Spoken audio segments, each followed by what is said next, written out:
Bismillahirrahmanirrahim. Rob itu bisa juga artinya pendidik. Dari sini lahir kata tarbiyah ataupun tarbawi. Pendidik itu artinya mengembangkan semua potensi yang ada dalam manusia. Orang yang berilmu itu artinya orang yang mempunyai tujuan yang jelas. Bismillahirrahmanirrahim.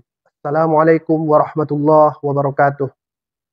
Kawan-kawan sekalian, ini adalah lanjutan video dari penafsiran surah Al-Fatihah ayat yang kedua.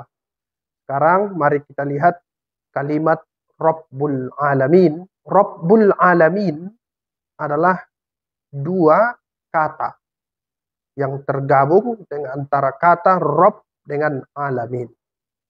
Rabb dimaknai oleh pakar-pakar bahasa dengan berbagai macam makna.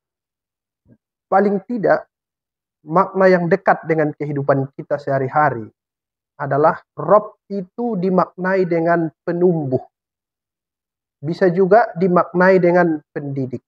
Karena memang secara hakikat, Tuhan yang kita sembah itu, Allah Subhanahu wa Ta'ala, yang kita puji-puji itu dengan Alhamdulillah, dia adalah penumbuh. Dia adalah penumbuh batin manusia. Dia adalah penumbuh fisik manusia. Yang menurut pakar-pakar psikologi disebut dengan istilah pertumbuhan dan perkembangan. Karena memang secara hakikat dua hal ini diperhatikan oleh Allah Subhanahu wa Ta'ala supaya tumbuh dan berkembang secara bersama-sama.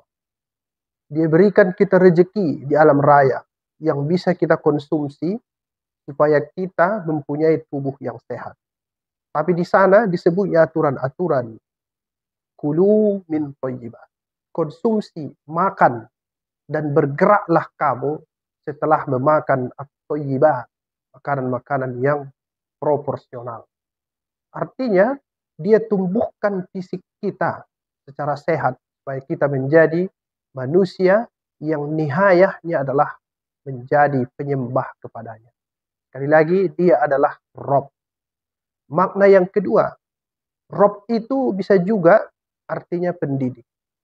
Dari sini lahir kata tarbiyah ataupun tarbawi.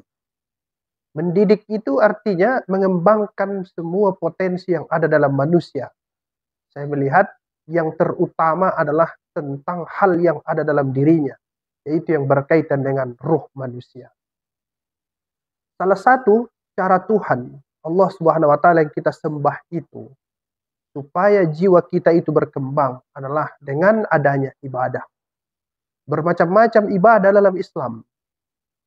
Ada yang disebut oleh pakar-pakar fikih dengan istilah ibadah mahdoh, dan ada yang disebut dengan ibadah ghairu mahdoh. Pakar-pakar sosiologi hukum Islam mengatakan ada ibadah dan ada juga perbuatan yang bernilai ibadah. Semua itu diwajibkan oleh Allah Subhanahu wa Ta'ala sebagiannya dan disunnahkan ataupun dianjurkan sebagiannya. Tujuannya adalah untuk mendidik batin manusia. Pakar-pakar pendidikan ada menggunakan, khususnya umat Islam, istilah hadafut tarbiyatil islamiyah. Dan ada juga dengan yang disebut dengan nihayatut tarbiyatil islamiyah. Kalau hadaf adalah tujuan jangka pendek. Kalau nihayah adalah tujuan jangka panjang.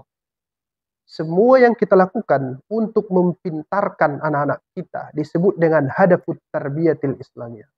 Sedangkan tujuan akhir disebut oleh Al-Quran liya'budun, supaya anak-anak yang kita didik itu termasuk kita juga menjadi ujung aktivitasnya adalah penghamba ataupun penyembah kepada Allah Subhanahu wa Ta'ala.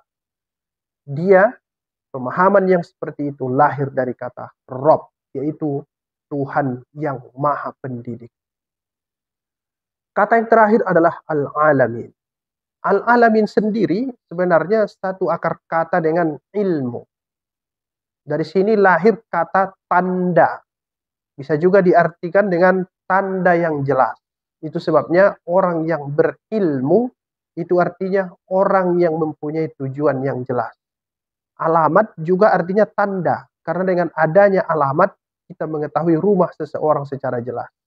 Artinya alam ini diciptakan oleh Allah Subhanahu wa taala adalah sebagai tanda-tanda kehadirannya dalam kehidupan kita. Dan yang paling banyak tanda-tanda itu sebenarnya kalau kita mau merenung adalah dalam diri kita sendiri. Al-Quran mengatakan wa fi anfusikum. Perhatikan dirimu karena di sana ada tanda-tanda kehadiran Allah Subhanahu wa taala. Kawan-kawan, sahabat-sahabat sekalian, mari kita renung-renungkan kembali makna dari Rabbul Alamin. Rabb bisa bermakna penumbuh dan pendidik. Sedangkan Al-Alamin bisa bermakna secara singkat adalah tanda. Yang secara panjang bisa dipahami tanda-tanda kehadiran Allah Subhanahu wa taala. Demikian, semoga bermanfaat. Assalamualaikum warahmatullahi wabarakatuh.